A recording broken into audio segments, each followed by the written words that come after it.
ದುರ್ಗಾದೇವಿ ಸ್ವರೂಪ ಸೂರ್ಯ ಧ್ಯಾನ ಶ್ರೀ ಗರುಡ ಪುರಾಣ.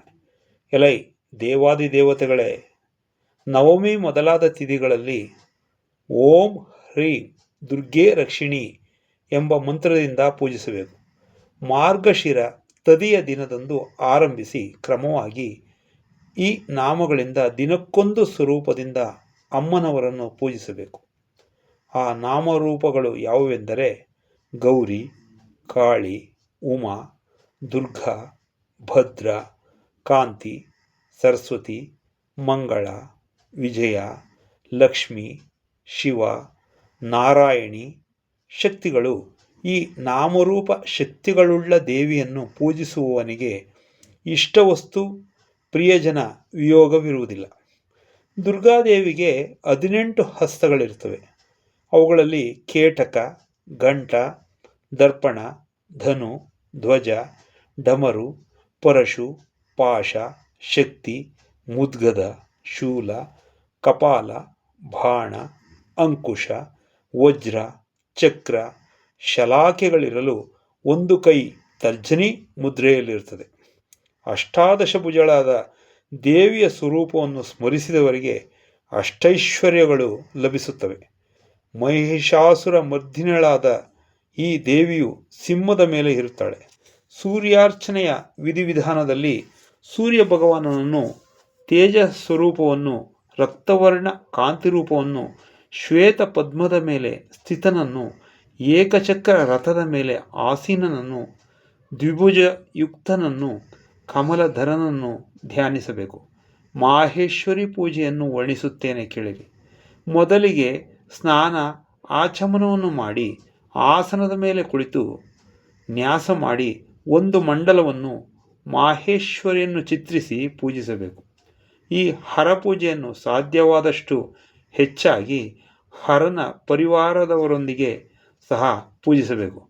ಓಂ ಹಾಂ ಶಿವಾಸನ ದೇವತಾ ಆಗಚ್ಚತ ಎಂಬ ಮಂತ್ರದಿಂದ ಆಸನ ದೇವತೆಗಳೆಲ್ಲರನ್ನೂ ಆವಾಹನೆ ಮಾಡಿ ಮಂಡಲ ಮುಖದ್ವಾರದಲ್ಲಿ ಸ್ನಾನ ಗಂಧಾದಿಗಳೊಂದಿಗೆ ಈ ಕೆಳಗಿನ ಮಂತ್ರಗಳಿಂದ ಆಯಾ ಮಂತ್ರಾದಿ ದೇವತೆಗಳನ್ನು ಪೂಜಿಸಬೇಕು.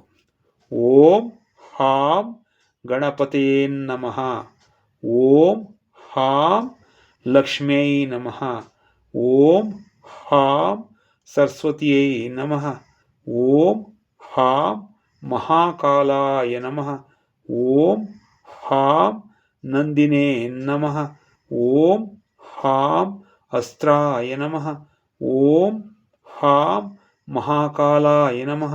ಓಂ ಹಾಂ ಗುರುಭ್ಯೋ ನಮಃ. ಓಂ ಹಾಂ ಗಂಗಾಯೈ ನಮಃ. ಓಂ ಹಾಂ ಬ್ರಹ್ಮಣ್ಯೇ ವಾಸ್ತ್ವಾಧಿಪತಿಯೇ ನಮಃ. ಆಧಾರ ಶಕ್ತಿಯಿಂದ ಅನೈಶ್ವರ್ಯ ಶಕ್ತಿಯವರೆಗೆ ಇರುವ ಎಲ್ಲ ಮಂತ್ರಗಳನ್ನು ಕೂರ್ಮ ಪೃಥ್ವಿಯನ್ನು ಹೊರತುಪಡಿಸಿ ಪಂಚತತ್ವ ಪೂಜೆಗಳಂತೆಯೇ ಪಡಿಸಿ ನಂತರ ಓಂ ಹಾಂ ಊರ್ಧ್ವಶ್ಚಂದಾಯ ನಮಃ. ಓಂ ಹಾಂ ಅಧಶ್ಚಂದಾಯ ನಮಃ. ಓಂ ಹಾಂ ಪದ್ಮಾಯ ನಮಃ. ಓಂ ಹಾಂ ಕರ್ಣಿಕಾಯೈ ನಮಃ. ಓಂ ಹಾಂ ವಾಮಾಯೈ ನಮಃ. ಓಂ ಹಾಂ ಜ್ಯೇಷ್ಠಾಯೈ ನಮಃ. ಓಂ ಹಾಂ ರೌದ್ರೇ ನಮಃ. ಓಂ ಹಾಂ ಕಾಲಯೈ ನಮಃ. ಓಂ ಹಾಂ ಕಲವಿಕರಣ್ಯೈ ನಮಃ. ಓಂ ಹಾಂ ಬಲಪ್ರಮದಿನ್ಯೈ ನಮಃ. ಓಂ ಹಾಂ ಸರ್ವಭೂತದಮನ್ಯೈ ನಮಃ. ಓಂ ಹಾಂ ಮನೋನ್ಮನ್ಯೈ ನಮಃ. ಓಂ ಹಾಂ ಮಂಡಲತ್ರಿತಯಾಯ ನಮಃ. ಓಂ ಹಾಂ ಹೌಂ ಹಂ ಶಿವಮೂರ್ತಯೇ ನಮಃ. ಓಂ ಹಾಂ ವಿದ್ಯಾಧಿಪತಿಯೇ ನಮಃ. ಓಂ ಹಾಂ ಹೀಂ ಹೌಂ ಶಿವಾಯ ನಮಃ. ಓಂ ಹಾಂ ಹೃದಯಾಯ ನಮಃ. ಓಂ ಹೀಂ ಶಿರಸೇ ನಮಃ. ಓಂ ಹೂಂ ಶಿಖಾಯೈ ನಮಃ. ಓಂ ಹೈಂ ಕವಚಾಯ ನಮಃ. ಓಂ ಹೌಂ ನೇತ್ರತ್ರಯಾಯ ನಮಃ. ಓಂ ಹಂ ಅಸ್ತ್ರಾಯ ನಮಃ. ಓಂ ಹಾಂ ಸದ್ಯೋಜಾತಾಯ ನಮಃ. ಸದ್ಯೋಜಾತ ಭಗವಾನನಿಗೆ 8 ದೃಷ್ಟಿಗಳಿರ್ತವೆ. ಅವುಗಳನ್ನು ಪೂರ್ವಾದಿ ದಿಕ್ಕುಗಳಲ್ಲಿ ಕ್ರಮವಾಗಿ ಗಂಧಾದಿಗಳೊಂದಿಗೆ ಈ ಕೆಳಗಿನ ಮಂತ್ರಗಳಿಂದ ಪೂಜಿಸಬೇಕು. ಓಂ ಹಾಂ ಸಿದ್ಧೈ ನಮಃ. ಓಂ ಹಾಂ ಬೋಧಾಯೈ ನಮಃ. ಓಂ ಹಾಂ ಬುದ್ಧಿಯೈ ನಮಃ. ಓಂ ಹಾಂ ಕಾಲ್ಯೈ ನಮಃ.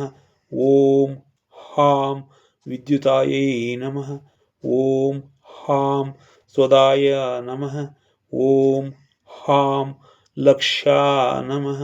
ಓಂ ಹಾಂ ಪ್ರಭಾಯೈ ನಮಃ.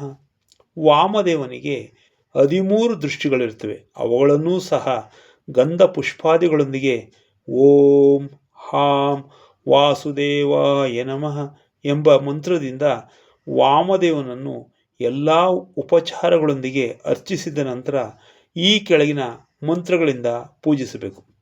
ಓಂ ಹಾಂ ರಜಸೇ ನಮಃ. ಓಂ ಹಾಂ ರಕ್ಷಾಯೈ ನಮಃ. ಓಂ ಹಾಂ ರತ್ನಾಯೈ ನಮಃ. ಓಂ ಹಾಂ ಕನ್ಯಾಯೈ ನಮಃ. ಓಂ ಹಾಂ ಕಾಮಾಯೈ ನಮಃ. ಓಂ ಹಾಂ ಜನನ್ಯೈ ನಮಃ. ಓಂ ಹಾಂ ಕ್ರಿಯಾಯೈ ನಮಃ. ಓಂ ಹಾಂ ರುದ್ಧ್ಯೈ ನಮಃ. ಓಂ ಹಾಂ ಕಾರ್ಯಾಯೈ ನಮಃ. ಓಂ ಹಾಂ ರಾತ್ರಿಯೈ ನಮಃ. ಓಂ ಹಾಂ ಬ್ರಾಹ್ಮಣ್ಯೈ ನಮಃ. ಓಂ ಹಾಂ ಮೋಹಿನ್ಯೈ ನಮಃ. ಓಂ ಹಾಂ ಕ್ಷರಾಯೈ ನಮಃ. ಅದೇ ರೀತಿ ತತ್ಪುರುಷ ದೇವರಿಗೆ 4 ದೃಷ್ಟಿಗಳಿರುತ್ತವೆ. ಮೊದಲು ಓಂ ಹಾಂ ತತ್ಪುರುಷಾಯ ನಮಃ ಎಂಬ ಮಂತ್ರದ ಮೂಲಕ ಆ ದೇವತೆಯನ್ನು ಪೂಜಿಸಿ, ಆ ನಂತರ ಈ ಕೆಳಗಿನ ಮಂತ್ರದ ಮೂಲಕ ಆ ದೃಷ್ಟಿಗಳನ್ನು ಅರ್ಚಿಸಬೇಕು. ಓಂ ಹಾಂ ನಿವೃತ್ತಿಯೈ ನಮಃ. ಓಂ ಹಾಂ ಪ್ರತಿಷ್ಠಾಯೈ ನಮಃ. ಓಂ ಹಾಂ ವಿದ್ಯಾಯೈ ನಮಃ.